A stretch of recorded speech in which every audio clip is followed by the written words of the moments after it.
अस्सलाम वालेकुम बेटे। एक्सरसाइज नंबर 6.1 में जैसा कि आपको मालूम है कि हम लास्ट क्लास में क्वेश्चन नंबर 8 तक सॉल्व कर चुके थे और इसमें हम तरतीब फॉलो कर रहे हैं। इंपॉर्टेंट सवाल 6.1 में आपको मालूम है कि question number 5, question number 6, question number 7 से ऑनवर्ड्स उसी सवालों को कंटिन्यू कर रहे हैं। तो कल के लेक्चर में हमने क्वेश्चन नंबर 8 सॉल्व कर लिया था। आज के लेक्चर में हम स्टार्ट करेंगे बात क्वेश्चन नंबर 9 से। Page number 161। काइंडली जरा बुक्स अपने साथ रख लीजिएगा। मैं सवाल बोर्ड पर कॉपी नहीं कर रहा, मैं पूरा वर्ड प्रॉब्लम पढ़ूंगा और मैं सोल्यूशन में उसका डेटा बना दूंगा। तो क्वेश्चन नंबर 9 में फरमा रहे हैं how many numbers are there. बेटे ये बात पिछले लेक्चर्स में भी हो चुकी है कि जब भी वो आपसे बोलेगा हाउ मेनी नंबर्स, इसका मतलब दरअसल वो आपसे नंबर ऑफ टर्म्स ही पूछ रहा है। तो हाउ मेनी टर्म्स बोले या हाउ मेनी नंबर्स बोले, नंबर्स या टर्म्स की तादाद को इंडिकेट हम स्मॉल एन से करते हैं। अब ये कह रहा है how many numbers are there between 256 and 789 that are divisible by 7। ये आपसे क्वेश्चन में कह रहा है कि 256 और 789 के दरमियान ऐसे कितने नंबर्स हैं जो डिवाइड हो जाते हैं किससे? 7 से। बेटे एग्जैक्टली डिविजिबल का मतलब तुम जानते ही हो कि अगर किसी नंबर को, जैसे 14 है, अब 14 सिर्फ डिविजिबल बाय 7 ही नहीं है बल्कि 14 तो एग्जैक्टली डिविजिबल बाय 7 है, क्योंकि जब 14 को आप 7 से डिवाइड करवाएंगे तो जो आंसर आएगा वो पॉइंट्स में नहीं आएगा। तो हर वो नंबर जो किसी दूसरे नंबर से एग्जैक्टली डिविजिबल होता है उसकी सबसे बड़ी पहचान ही है कि जब आप उस नंबर को अपने मतलूबा नंबर से डिवाइड करवाएंगे तो जो आंसर होगा वो डेसिमल में नहीं आएगा। तो इन्होंने क्वेश्चन में आपसे कहा कि 256 से लेके 789 के दरमियान ऐसे कितने नंबर्स हैं जो 7 से एग्जैक्टली डिवाइड हो जाएं। अच्छा, एक बात तो बेटे हमेशा याद रखिएगा कि हमारे कोर्स में ये सिर्फ 7, 3, 1, 2 और 5 चंद सेलेक्टेड नंबर दिए जा रहे हैं जिसके लिए आपको मैथमेटिक्स में क्विक मैथ्स की शॉर्टकट याद रखने की जरूरत नहीं है कि हम नंबर को देख के ही पहचान लें कि वो कौन से नंबर है जो 7 से डिवाइड होता है, वो कौन से नंबर जो 9 से डिवाइड होता है, वो कौन से नंबर जो 3 से डिवाइड होता है। ये इतने आसान नंबर है 3 और 4 जिसको तुम कैलकुलेटर से बगैर कुछ याद किए कैलकुलेटर से ही चेक कर लेना। अब किस तरह से सुनिएगा, इसने स्टार्ट कहां से किया नंबर, ये कह रहा है 256 से लेके 789 के दरमियान ऐसे उन तमाम नंबर्स को बताओ, उनका टोटल बताओ जो नंबर 7 से डिवाइड हो जाते हों। तो कोई टेंशन नहीं है, शुरू के नंबर स्टार्ट कहां से हो रहे हैं तुम उनको कैलकुलेटर में चेक कर लो। जैसे फॉर इंस्टेंस मैंने पहले 256 को डिवाइड किया 7 से, जवाब पॉइंट्स में आया। फिर मैंने 257 को डिवाइड किया 7 से, आंसर पॉइंट्स में आया। फिर ऐसे मैंने 258 को डिवाइड किया 7 से, आंसर फिर पॉइंट्स में आया। जैसे ही बेटे मैंने 259 को डिवाइड किया 7 से, आंसर पॉइंट्स में नहीं आया। इसका मतलब 256 से अगर हम बात शुरू करें तो पहला वो कौन सा नंबर होगा जो 7 से डिवाइड हो जाएगा, कैलकुलेटर से कंफर्म किया तो नंबर बना 259। तो आप जरा चेक कीजिएगा, मैं सोल्यूशन में उन तमाम नंबर्स को छोड़ दूंगा जो नंबर 7 से डिवाइड नहीं होते और अपनी बात शुरू ही मैं किससे करूंगा, जो नंबर 7 से डिवाइड हो जाते हैं। तो मैंने पहला नंबर चेक किया 259 डिवाइडेड बाय 7 तो आंसर आया 37, मतलब आंसर डेसिमल में नहीं आया। अब मुझे बताओ बेटा, अगर ये 259 नंबर 7 से डिवाइड हो रहा है तो अगला कौन सा नंबर होगा जो 7 से डिवाइड होगा? अंडरस्टूड बात है। इसी 259 में फिर 7 ऐड करवा दो। जब तुम 259 में 7 ऐड करवाओगे तो अगला नंबर बनेगा 266। यानी हमारा काम अब इस तरह करके सारे नंबर्स कैलकुलेट नहीं करवाने, हमें खाली शुरू के 2 कैलकुलेट करवाना है। एक कैलकुलेटर से चेक कर लोगे कि वो 7 से मुकम्मल डिवाइड हो रहा है कि नहीं, और अगर ये कंफर्म हो जाता है तो उसका अगला नंबर कैसे होगा, चूंकि टेबल 7 का पढ़ना है तो बेटे जो उसका अगला नंबर होगा वो पिछले में 7 ऐड करवाने से ही आएगा। तो शुरू के 2 नंबर्स कैलकुलेट करने के बाद अब आखिर से आ जाओ। अब आखिर में जो नंबर दिया हुआ है 789, मैं अब आखिर से शुरू कर रहा हूं नंबर चेक करना। तो 789 को डिवाइड किया 7 से, वो आंसर पॉइंट्स में आ रहा है, मतलब डिवाइड नहीं हो रहा। ऐसे करते करते जब मैं पहुंचा 784 पे और मैंने उसको डिवाइड किया 7 से तो आंसर आ रहा है 112। इसका मतलब आखिर से वो कौन सा बेटे लास्ट नंबर है जो 7 से डिवाइड हो जाएगा? 784। ये आप कैलकुलेटर से बड़ी आसानी से 2-3 मिनट के अंदर चेक कर सकते हैं। तो बेटा अगर आप नोट करो तो हमने सवाल में उन तमाम नंबर्स को इग्नोर कर दिया जो नंबर 7 से डिवाइड नहीं होते हैं। हमने नंबर लिए ही वो हैं जो 7 से डिवाइड हो जाते हैं, और इन तमाम नंबर्स में बेटा जो डिफरेंस है देखो वो 7 का ही है। इसका मतलब इन दोनों में 7 का डिफरेंस, अगले और उसके अगले में 7 का डिफरेंस, और जब आखिरी नंबर भी 7 से डिवाइड हो रहा है तो इसका मतलब ये नंबर तमाम है ही वो जो 7 से डिवाइड हो रहा है। अरे यस, तो अब मैं इन तमाम नंबर्स का मुझे टोटल निकालना है कि आखिर ये तादाद में है कितने। तो बेटे वो मालूम करने के लिए आप जरा सोल्यूशन में चेक कीजिएगा। ए की वैल्यू आप सब जानते हो बेटे, नंबर बनेगा 259। कॉमन डिफरेंस अब आपको तफसील में जाने की जरूरत नहीं है, आप चाहो तो डायरेक्ट लिख दो 7। और अगर कॉमन डिफरेंस कैलकुलेट करवाना चाह रहे हो तो क्या तरीकेकार था बेटे उसका, कि बाद वाले नंबर में से पहले वाला नंबर हम माइनस करवा देते हैं। हालांकि इस काम की जरूरत नहीं है, डायरेक्ट ही लिख देना कॉमन डिफरेंस 7, क्योंकि टेबल हम 7 का ही पढ़ रहा है, लेकिन मैं आसानी के लिए बता रहा हूं। अगर ए की वैल्यू है 259, अगर कॉमन डिफरेंस है 7, तो गौर से देखो बेटे ये कौन सी टर्म हुई इस सीक्वेंस की, लास्ट टर्म हुई ना। तो चूंकि हमें उस लास्ट टर्म की पोजीशन नहीं पता, तो उस लास्ट टर्म को मैंने tn मान लिया और इसकी वैल्यू 784। और अगर मुझे ये पता करना है कि 784 तक पहुंचते पहुंचते मुझे टोटल नंबर कितने चाहिए, तो इसका मतलब मुझे इस सवाल में दोबारा से एन ही तो फाइंड आउट करना है। तो बेटे जरा अगले स्टेप में देखिएगा, मेरे ख्याल से हम कल के लेक्चर में और उससे पहले लेक्चर में 3-4 सवाल ऐसे करके आ चुके हैं जिसमें हमें ए पता है, डी पता है, nth टर्म पता है, मतलब लास्ट टर्म पता है जहां तक पहुंचना है, और हमें एन मालूम करना है। तो बेटे आप सब जानते हो कि अगर आपको एन मालूम करना हो तो आप एन के लिए लगाओगे डायरेक्ट फॉर्मूला, तो आप लिखोगे we know that n is equal to, क्या था बेटे formula, nth term minus first term divided by common difference plus 1। अब इसमें तमाम की तमाम वैल्यूज को आप सब्स्टिट्यूट करवा दीजिए। तो बेटे tn जहां पे आएगा उस जगह वैल्यू आ जाएगी 784। बेटे जहां a आएगा उसकी जगह वैल्यू आ जाएगी 259, जहां d आएगा उसकी जगह 7, सबसे आखिर में क्या +1। अब इस पूरे स्टेटमेंट को मैं एक साथ ही कैलकुलेटर से सिंप्लीफाई कर लेता हूं। पहले इस पूरी वैल्यू को सॉल्व करूंगा, जो इसका आंसर आएगा उसमें मैं उस वन को आखिर में ऐड करवा दूंगा। तो जरा बेटे इसको सिंप्लीफाई कर लीजिए आप सब भी मेरे साथ मिलके। तो 784 में से माइनस किया 259, जो आंसर आया उसको डिवाइड किया 7 से और आंसर बना 75। उस 75 में जब आखिर वाला 1 ऐड किया तो आंसर आया 76। तो बेटे n की वैल्यू यहां पे 76, इसका मतलब मैं लिख सकता हूं देयरफॉर देयर आर 76 नंबर्स को शॉर्ट फॉर्म में ऐसे लिख दिया करूं, therefore there are 76 numbers that are divisible by divisible के लिए स्पेलिंग लिखने में खाली डिवाइड का साइन भी लिख सकते हो, दैट आर डिविजिबल बाय 7। तो ये आपका क्वेश्चन नंबर 9 समझ में आ गई बात, काइंडली जरा इसको कॉपी कर लीजिए। बेटा एक्सरसाइज नंबर 6.1 पेज नंबर 161 हम पिछले लेक्चर में क्वेश्चन नंबर 9 तक सॉल्व कर चुके थे।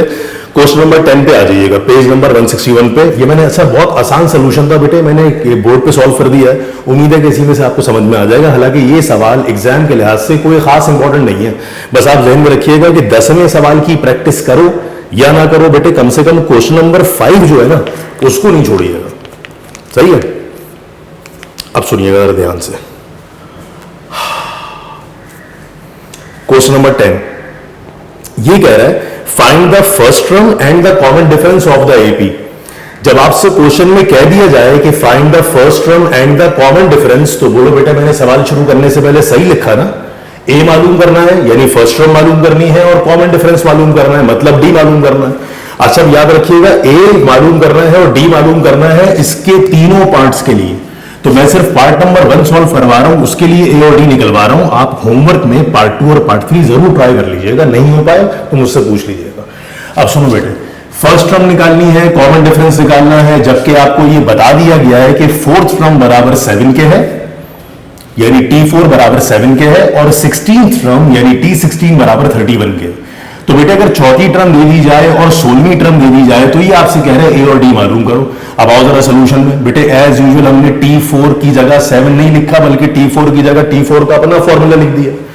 तो T4 बराबर हो जाएगा a प्लस 3d, यानी जिस टर्म पे आप स्टैंड करते हैं कॉमन डिफरेंस उससे एक कम, तो T4 बराबर a प्लस 3d बराबर 7। बेटे T16 बराबर a प्लस 15d बराबर 31। तो मैंने दो इक्वेशंस आपके सामने अभी यहां से बना ली।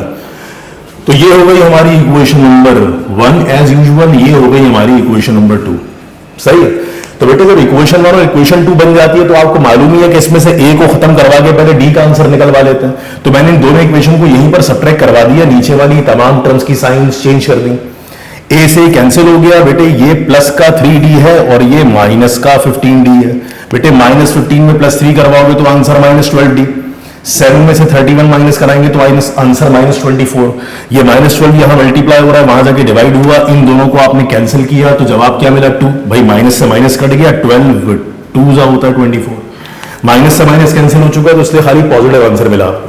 अब बताइए बेटा अगर इसी d की वैल्यू को मैं इक्वेशन 2 में या इक्वेशन 1, अच्छा दोनों से आंसर a का एक ही आएगा, कोई फर्क नहीं पड़ता, आपकी मर्जी है, आप चाहे तो d को 1 में पुट करवाए या d को 2 में पुट करवाए, एक आंसर एक ही आना।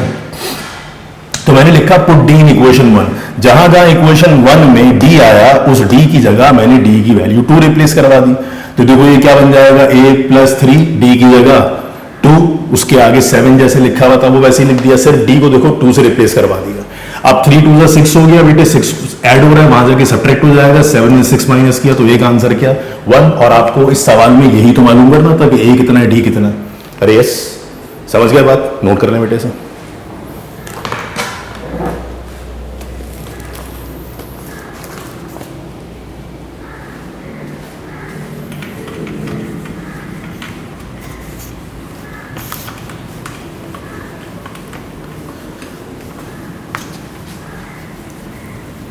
अब आइएगा बेटे अगले इंतहाई इंपॉर्टेंट क्वेश्चन पे, सुनिएगा ध्यान से सुनिएगा। 11th क्वेश्चन, इसने बोला शो दैट, तो इसने बोला, हमने लिखा शो दैट। ये कह रहा है show that the sum of p plus qth term and the p minus qth term of an AP is equal to twice the pth term. देखो बेटे सबसे पहले याद रखना, अगर मैं तुमसे बोलूं कि 4th टर्म लिखो तो तुम कहोगे सर t4। अगर मैं तुमसे कहूं कि nth टर्म लिखो तो तुम बोलोगे tn। अगर मैं आपसे बोलूं कि आप pth टर्म लिखें तो आप लिखेंगे tp। अगर मैं आपसे बोलूं qth टर्म लिखें तो आप बोलेंगे tq। अगर मैं आपसे बोलूं कि p प्लस qth टर्म लिखो तो tp प्लस q। अब मुझे एक बात ये बताओ बेटे, हमने जो फॉर्मूला पढ़ा था tn वो बराबर होता है a plus n minus 1 into D. तो मेरा अपना कहना यह है बेटे कि tn के लिए फॉर्मूला अगर a plus n minus 1 into D बनेगा तो बोलो बेटे tp के लिए फॉर्मूला क्या बन जाएगा, अरे a plus p minus 1 into D.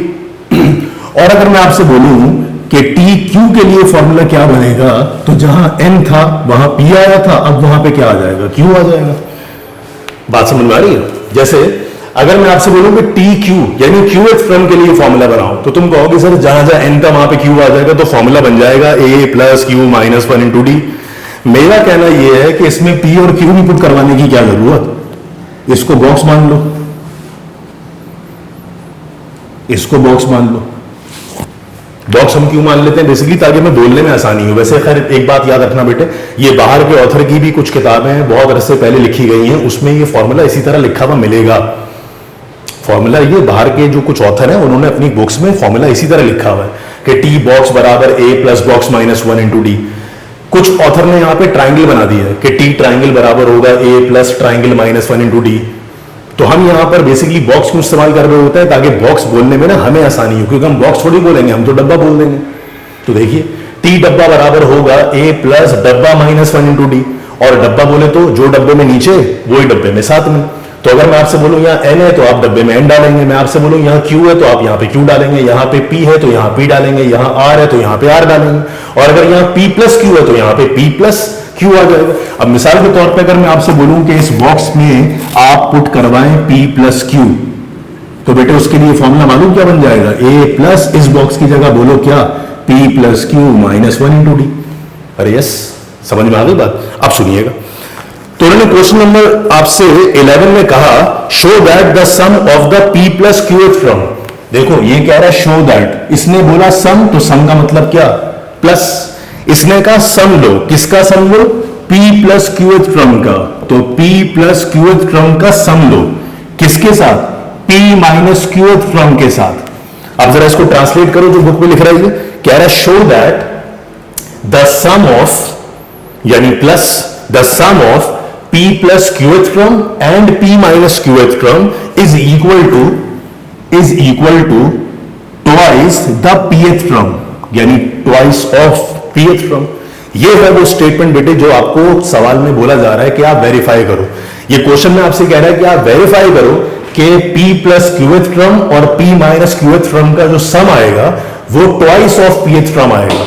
अब इसको सॉल्व करने के बेटे बहुत सारे तरीके होते हैं। कुछ लोग सिर्फ लेफ्ट हैंड साइड को लेके चलते हैं और राइट हैंड साइड बना देते हैं, कुछ लोग लेफ्ट हैंड साइड और राइट हैंड साइड को एक साथ लेके चलते हैं, जिसमें आपको आसानी है। वैसे मेरा अपना मशवरा ये है कि आप लेफ्ट साइड और राइट साइड को एक साथ लेके चलेंगे ना तो सवाल को सॉल्व करने में आपको ज्यादा आसानी हो जाएगी। अब जरा गौर से देखिएगा, टी डब्ल्यू का फॉर्मूला लगा दो जरा इन सारी वैल्यूज पर, तो जरा ध्यान से देखिएगा बेटे। अगर मैं ये फर्स्ट वैल्यू की बात करूं, अगर मैं ये फर्स्ट टर्म की बात करूं तो डब्बे में कौन आ रहा है? P plus Q. बेटे डब्बे में कौन आ रहा है? P minus Q. बोलो बेटे डब्बे में कौन आ रहा है? P।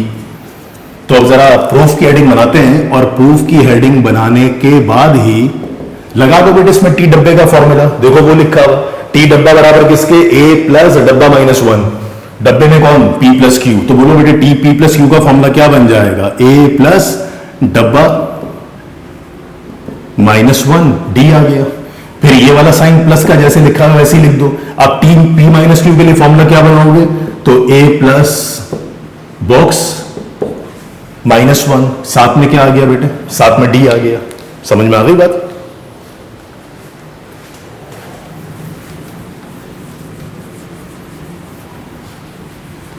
अच्छा, मैं फिर आपसे कह रहा हूं आपकी मर्जी है, आप खाली लेफ्ट हैंड साइड को राइट साइड बना दें या राइट हैंड साइड में भी फॉर्मूला पुट करवा दें, कोई फर्क नहीं पड़ता।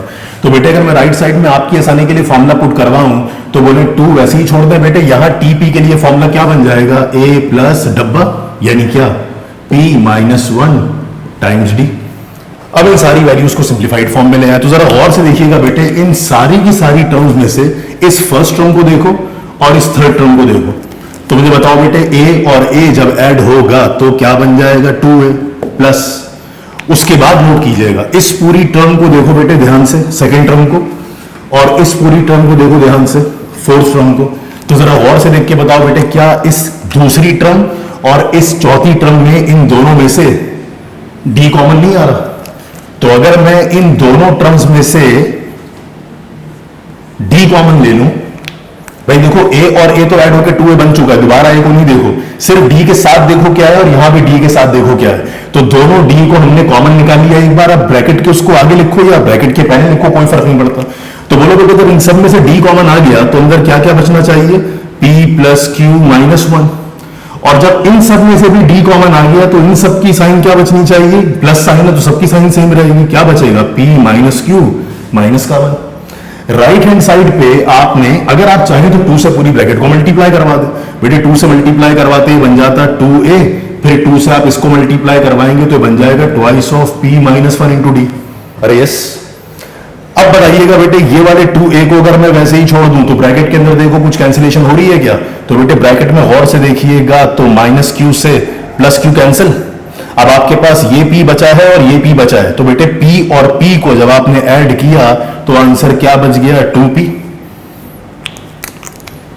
P को जब P में ऐड किया तो आंसर बन गया आपके पास 2P। बिल्कुल इसी तरह चेक करना बेटे, इस माइनस 1 को जब इस माइनस 1 में ऐड करवाओगे तो आपके पास आंसर क्या बन जाएगा? माइनस का 2। साथ में क्या बचा? D is equal to.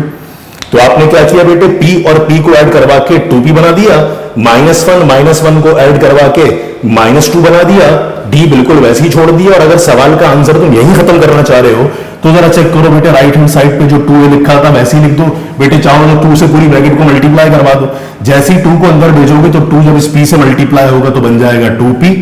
2 को बेटे माइनस 1 से मल्टीप्लाई कराओगे 2, ब्रैकेट के बाहर कौन? D। जरा लेफ्ट हैंड साइड और right hand side, left hand side और राइट हैंड साइड को मैच करवाइए। दोनों स्टेटमेंट मैच कर रहे हैं तो हमें लेके आना था लेफ्ट हैंड साइड और राइट हैंड साइड को बराबर। तो जो आपके पास लेफ्ट हैंड साइड है सेम वही आपके पास राइट हैंड साइड है। तो इस सवाल का आंसर यही हो गया प्रूफ। समझ में आ गई बेटे बात? जरा वीडियो पॉज करके इस पूरे स्टेटमेंट को कॉपी कर लीजिए।